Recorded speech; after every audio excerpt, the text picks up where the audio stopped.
Dito sa incubator. Singaw pa lang mainit na mga katunying. Baka mamay luto na yung mga to. Ay hindi din naman pala. So far okay naman silang lahat mga katunying. Mabuti ang kanilang kalagayan. Bali papalitan. Ay may isa! Nadali! Isa na naman nalagas. Ito na yung kamatis. Ang daming tumubo mga katunying. Ayun no. Ang daming tumubo. Daming tumubong kamatis. At meron ng malalaki. Yan sila oh. Tapos meron pang tumutubo na. Tumutubo pa lang. Tapos meron pang hindi tumubo. Itong mga manok natin ito mga katunying, maamo lang sila. Ano? Ito yung ating alagang manok na dito sa loob ng kulungan ng pato. Meron na po akong tanim na gabi. Ayan o. 1, 2, 3, 4, 5. 5 po yan mga katunying. Ano dito mga katunying ha? Hinahalongkay? Siguro aso to. O daga. May mga nakakalaykay dito. Aso! May bakat ng aso. Pero hindi niya alam. May screen yan sa loob. Hindi niya basta-basta mahuhukay yan. That's impossible. You know? Butas yan pero may screen yan. Hindi na ako maisaan ng aso dito. Kalaban ko lang na lang talaga daga.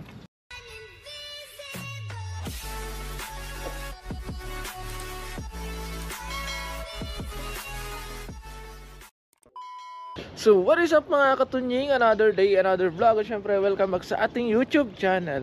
At kung ngayon lang pala kayo napadpad sa aking YouTube channel mga katunying, ay inanyayan ko kayo mag-subscribe at i-click ang notification bell para ma-update kayo sa mga susunod pa nating video. At syempre for today's video ay magandang umaga sa ating lahat mga katunying. At gagawin na naman natin yung ating daily routine dito sa ating garden. Syempre gagawin natin to araw-araw dahil daily. Kapag hindi tinawag nating daily routine tapos hindi natin ginawa araw-araw, aba hindi na daily yon. At syempre bago ang lahat ay titignan muna natin yung ating mga alagang piyak. Titignan muna natin mga katunying ang mga alaga nating sisiw na bago, kung meron bang nalagas. Kasi yung nabili namin ay ito na. Dahil yung nabili namin ni Kapeng yung mga katunying ay ano siya, medyo tagilid pa, parang bagong pisa pa lang yata nung nabili namin. Kaya pansamantala nilagay muna natin sila dito sa incubator. Singaw pa lang mainit na mga katunying.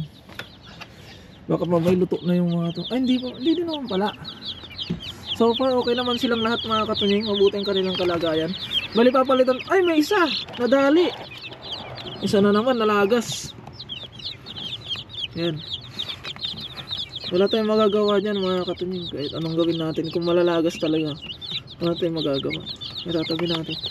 Papalitan natin yung papel ng mga katunying. O syempre, lilinisan natin yung tubigan nila.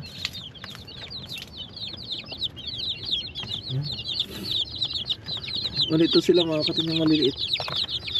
Malalakas naman yung mga natira. Bali, tatanggalin ko muna yung papel mga katunying. Papalitan natin ng bago.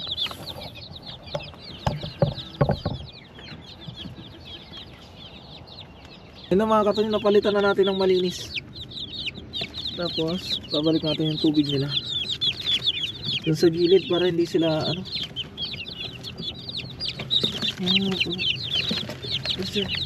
Yan.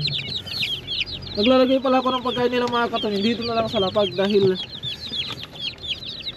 yan, dito na lang muna sa lapag dahil wala pa silang kainan.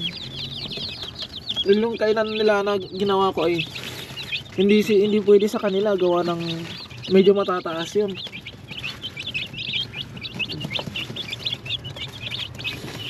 Hindi ko alam kung ilan ang matitira dito sa ating manok. Bali, bili pala namin ni Kapeng ito mga katunying. Itong may balahibo sa leeg ay 25. Ito naman 40 yung cobra. Yan, hayaan muna natin sila mga katunying. Sarado muna natin dahil gagawin pa natin yung iba nating daily routine. Ito yung mga katunying, bali ano pala. Ito na yung kamatis, ang daming tumubo mga katunying. Ayun no. Ang daming tumubo. Daming tumubong kamatis at meron ng malalaki. Yan sila oh. Tapos meron pang tumutubo na. Tumutubo pa lang. Tapos meron pang hindi tumubo. Kaya kung mapatubo natin to lahat mga katunying, napakaraming kamatis yan. At yung kamatis na yan ay malalaki mga katunying. Kung naalala nyo yung vlog ko nung nakaraan na malaking kamatis ay ito yun, buto niya to. At ngayon naman mga katunying, ay gagawin na natin yung ating daily routine. Meron na naman pala tayong kanin. So yun yung gagamitin natin. At ihahalo natin sa pagkain ng ating pato at manok. Pero yung dito ay purong feeds yung pinapakain natin dito. Dahil maliliit pa sila. Or malaki na sila pero maliliit pa rin. Ano daw? Kukunin natin yung inuman nila. Ito muna kayo mga katunying. Kukunin ko yung inuman nila dahil lalagyan natin ng tubig.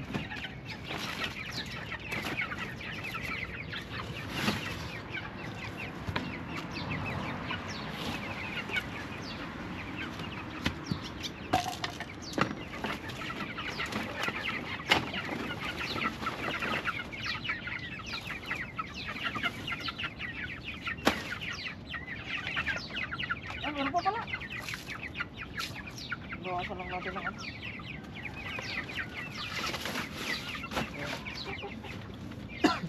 Ngayon papakain na lang tayo.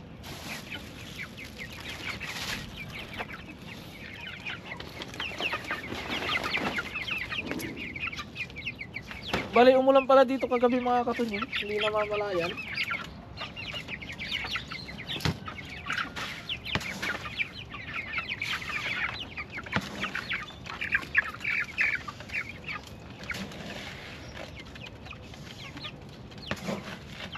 Bali hindi sila makapagsabay-sabay kumain dahil maliit yung kainan.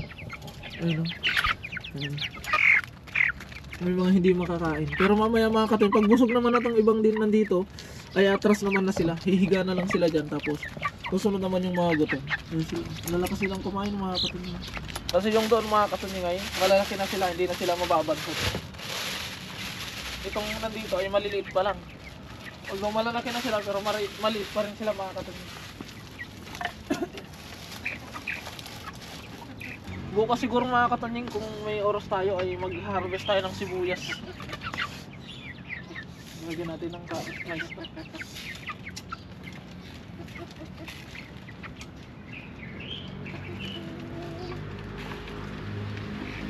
Gusto mo? Oh. Ayaw mo, di wag mo.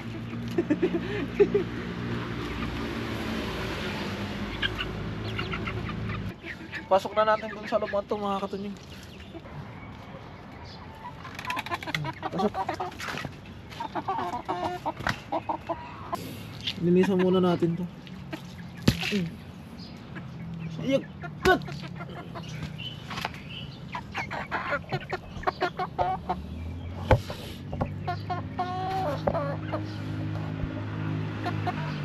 Ngayon naman ilalagay na natin ito dito mga katunying sa kanilang kainan. Manok-manok. Amo no.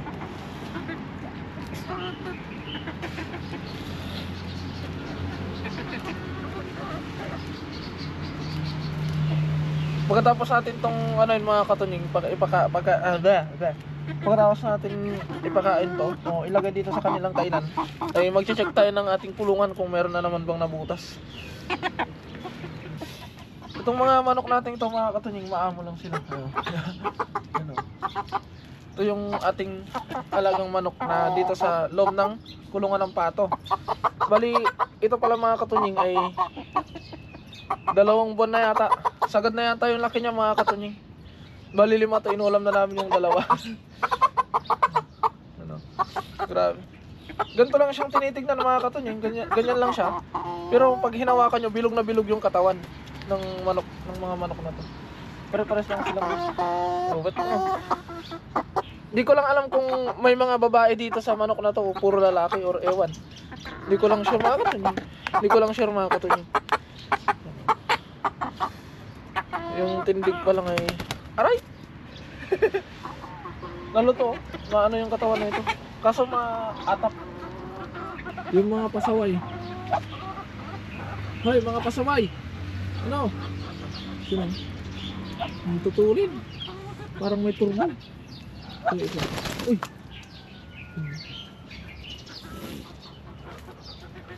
So i-check lang natin kung may mga butas dito ang dadaanan sila. Wala naman mga katunying.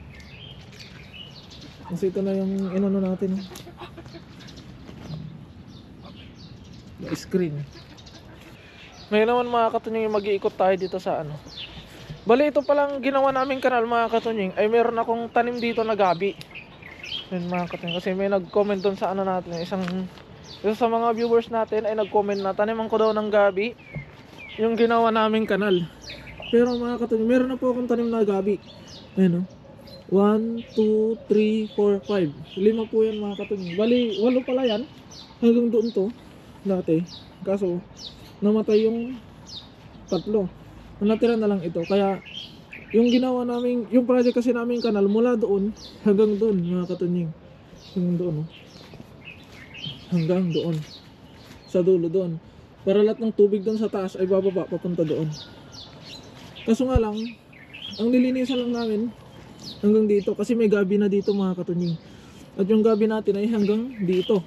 Ayan. Kaya nilagtawan namin siya mga katunying. Pero meron naman na siyang kanal. Kasi yung tinaniman ko ay kanal, yung mismong kanal yung tinaniman ko mga katunying. Kaya nilagtawan muna namin. Tapos dito na kami. Ayan. Bali meron palang ano dito mga katunying ha. Hinahalongkay. Siguro aso to.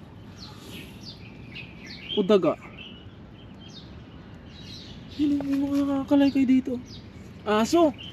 May bakat ng aso. Pero hindi niya alam. May screen yan sa loob. Hindi niya basta-basta mahuhukay yan.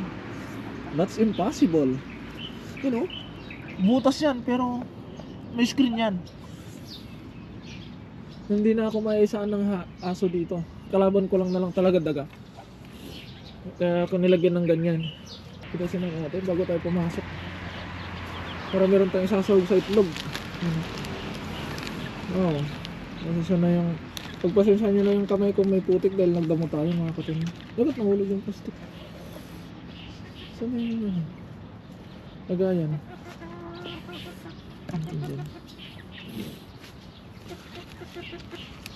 Mahina na siyang mamunga mga katunying dahil may katandaan na din yung ating kamatis. Solve na naman ang almusal natin nito bukas mga katunying. At ito yung napitas natin for today's video. Ayan. Pwede na rin mga katunying na sahugan ng itlog. Pag sinugan ng itlog yan, dadami pa rin yan mga katunying. Kaya mga katunying, bali sumapit na naman ang oras ng ating pagpasok. Kaya hanggang dito na lamang muna ang update sa ating munting garden. At kita-kits ulit bukas mga katunying. Maraming salamat po. At nawibag po kayo magsasabang suportahan ako at ang aking mga nakakasama. Mag-iingat po kayo palagi mga katunying. And God bless po. Bye!